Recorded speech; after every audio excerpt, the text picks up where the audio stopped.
Hey you guys, it's Peter, and welcome to my channel, Peter Likes Books. Okay, so today, I'm gonna do my Spookathon 2017 TBR, and I'm kind of having a hard time with this. Like, I went through my books last night, and I pulled out like 20 books that I thought I might do for it, but I either don't want to read the books for this month, or I can't find a book that matches that category. And we will get to that in just a second. So, if you guys have not looked up the Spookathon 2017 announcement, I will link Books and Lala's video below. She talks about all the challenges on there. It's got all the challenges, you can go do it. You should totally participate. It's really fun. It's the 16th to the 22nd. Starts at midnight that Sunday night, like going into Sunday. No. I think it goes into Monday, and then it ends the following Sunday. So anybody can participate. You don't have to have a BookTube channel. You don't have to have a Bookstagram. You can just be a reader, and it's a lot of fun. And so let's get right into this. She explains all of the stuff on there. There is also a group reads that they are doing, and it's Sherry Lapina's new book. She's the one that wrote The Couple Next Door, or The Couple Down the Street, or The Scary Couple, or whatever. That I have, and I haven't read. But this year they're reading A Stranger in Your House, or A Stranger in the House, or something like that. It's her new book, and it's their group read. And I think I'm actually going to do it. I don't typically do the group reads with people, because I've already got so many books to read, but I think I will have that be A Stranger in the House, I think is what it's called. I think I will have that be my Audible book that I listen to that week, instead of having one of the categories be my Audible book, because there's only 5 categories. So, oh, I have it written right here, Stranger in the House by, I should have just looked at my notes, Sherry Lapina. So anyway, what an unfortunate name, by the way, Sherry. So, The Couple Next Door, that's the other book. See, wiggle your toes and you'll set up neurons in your brain. So let's get to the first one. Okay, I kind of had fun with this category, actually. The first category is to read a thriller. And I picked 2 books. A lot of these, I have 2 books, and I'll have to pick when I get to that time or whatever I feel like reading. So, for a long, long time, I have had this book. I mean, years, you guys, probably 10 plus years. I think I bought it in a thrift store. I mean, it says on here, actually, San Diego Book Exchange, and I've shown it on here before. And it's $80 to Stanford by Lucille Fletcher. Now, if you don't know who Lucille Fletcher is, Lucille Fletcher wrote the book, Sorry, Wrong Number, that ended up becoming the movie with Barbara Stanwyck. And it's one of my all-time favorite movies. When I was a kid, my mom and I used to watch old movies together. And Sorry, Wrong Number was one of my all-time favorites. If you've never seen it, it's absolutely terrifying. And it literally is just a woman in a bed with a telephone, and she's an invalid. And she overhears this phone conversation, and she realizes that a murder is going to occur, and she tries to stop it. So it is fantastic. And I've always wanted to read other works by Lucille Fletcher, and I never have. So I got this years and years and years ago, and I thought, well, this is a perfect time to read it. So it says, anything can happen to a New York cab driver. A high school English teacher, David Marks, drives a taxi at night to take his mind off the hit-and-run death of his young wife. One evening, a beautiful girl offers him $80 to drive her to Stamford, Connecticut, and back on condition that the trip remain a secret. He accepts, only to see the girl disappear into the dark grounds of a large estate near Stamford, remain there an hour, and then return without explanation. So begins a series of bizarre and fatal events that leads David Marks to the man he recognizes as his wife's killer. So I'm going to read this first. Now, this is really, really short, you guys. It is 151 pages. So if I finish this, the next book that I'm going to read, and I'm really excited about this, it's gotten really great reviews and it's gotten really horrible reviews, so I don't know. But it is Final Girls by Riley Sager. It's the first book in a series. I think there's a second one coming out, and there's a third one. I don't know. There's a second one out, and there's a third one coming out. The first great thriller of 2017 is here, says Stephen King. The back of it is really, really long. But basically what it is that it's about these girls that are in the woods and the last one remaining. And then it's about these girls that, like, are called the Final Girls because, like, you know. Anyway, so let's see. That is until Lisa, the first final girl, is found dead in her bathtub, wrist slit, and Sam, the second, appears on Quincy's doorstep. Blowing through Quincy's life like a whirlwind, Sam seems intent on making Quincy relive the past with increasingly dire consequences, all of which make Quincy question why Sam has sought her out. And when new details about Lisa's death come to light, Quincy's life becomes a race against time. So, I mean, it's one of those. It very much reminds me of Scream. So, oh, by the way, I just want to say, if you are thinking about doing a scary book for this month and you're thinking about doing Stephanie Perkins, There's Someone in Your House, I recently read it. I did a review on my wrap-up. You can go check out my September wrap-up. I listened to it on Audible. I did not like the first half of that book. The last half, I thought totally redeemed itself. And it's cheesy, but it's very cute. It's a very good scary book for October, so go check it out. Okay, the next category is something with a spooky word in the title. Now, I really struggled going through this and trying to find a spooky word in the title. So, I mean, this is really kind of a stretch, and they were just like, if you want to read scary books, you can. So for me, I'm going to be reading Five Nights at Freddy's The Silver Eyes by Scott Cawthon and Kira Breed Grizzly. It's the first one in the series.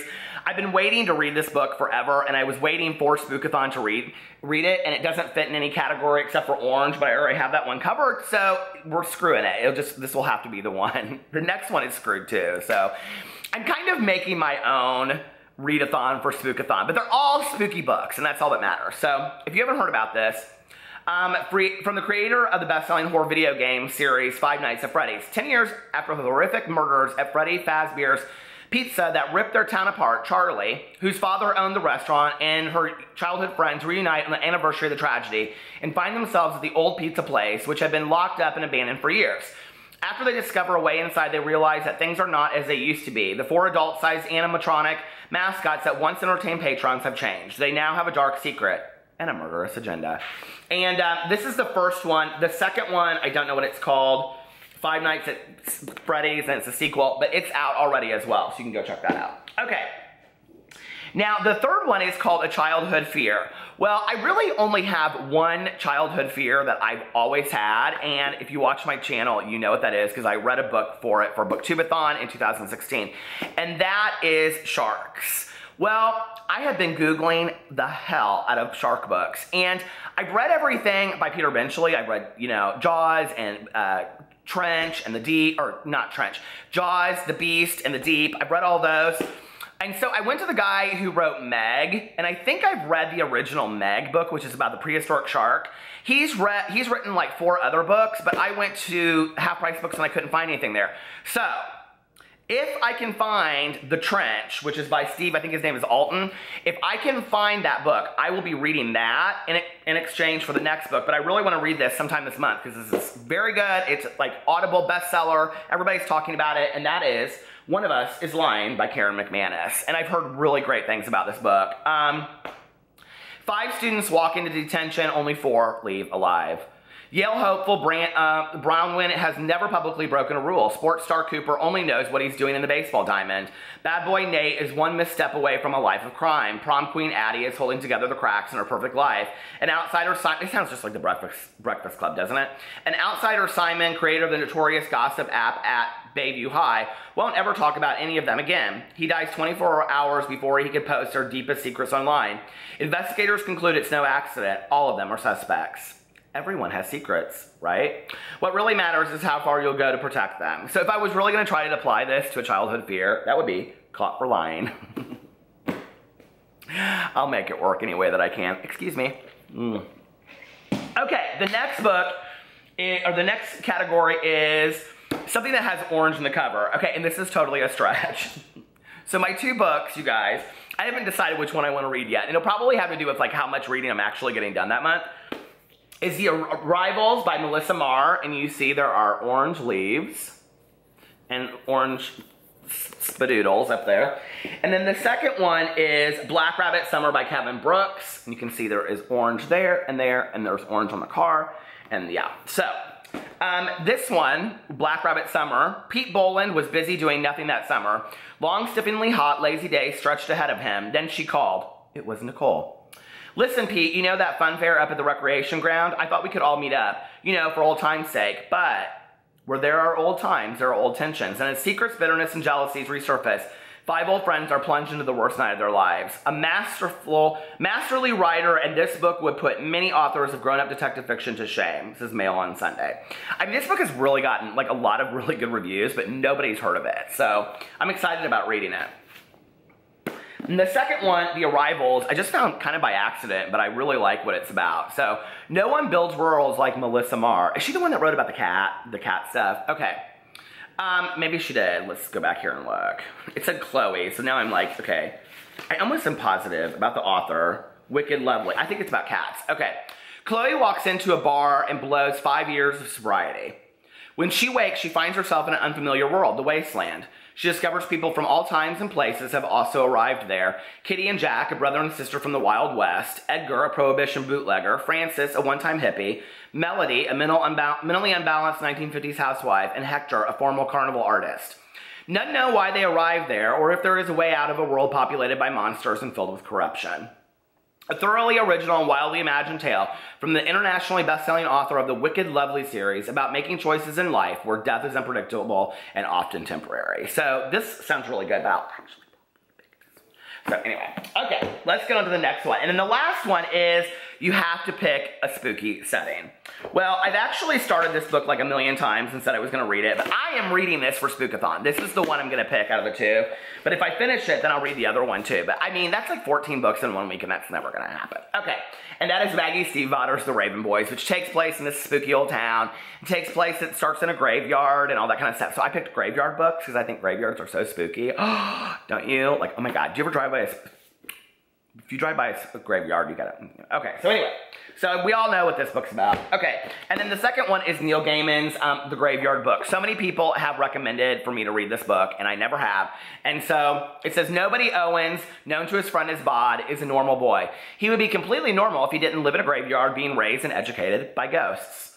There are dangers and adventures for Bod in the graveyard, but it is in the land of the living that real danger lurks, for it is there that the man Jack lives, and he has already killed Bod's family. A deliciously dark masterwork by best-selling author Neil Gaiman with illustrations by two-time Kate Greenaway Medal winner and acclaimed artist Chris Riddell. A memorable and captivating read, says The Times. And right here, Diana Wynne Jones, don't know her, she says the best book Neil Gaiman has ever written. So, I've actually never read any Neil Gaiman, and it's not too long, it's pretty short. So I might read that one. And that right there is my Spookathon TBR. But if you guys have a suggestion for a shark book to replace my childhood fear one, let me know, because I would really like to read something that's really scary about a shark. Okay? Are you guys doing, you better be doing Spookathon. You better get your pumpkins out. It's a great pumpkin, Charlie Brown. I love you guys, and I'll talk to you later. Bye.